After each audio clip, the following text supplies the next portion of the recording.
Чувашский кадетский корпус должны сдать к 1 сентября. Работы там выполнены на 90%.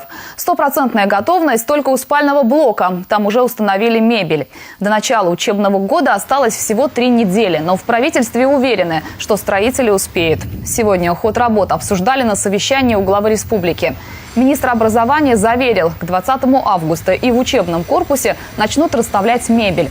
Однако есть вопросы по спортивному блоку. После заливки полов должно пройти определенное время, поэтому, скорее всего, первые недели сентября заниматься там будет еще нельзя.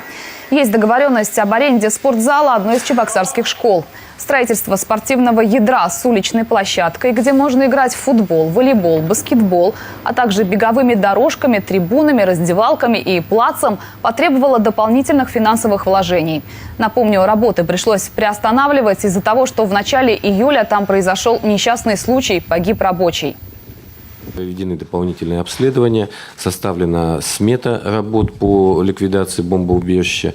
Сегодня она прошла экспертизу. Распоряжением Кабинета министров выделены дополнительные средства для ликвидации вот этой ситуации. Данные средства доведены до непосредственного учреждения, заключены договора, и в ближайшие 2 недели будут завершены работы по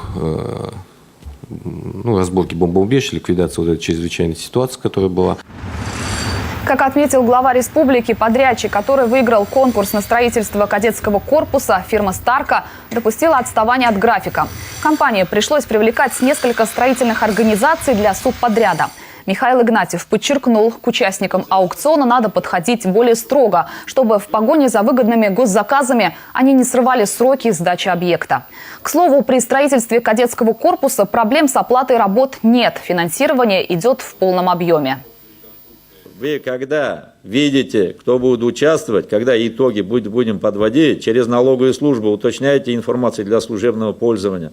Если они в предбанкротном состоянии, нельзя их допускать к государственным муниципальным контрактам.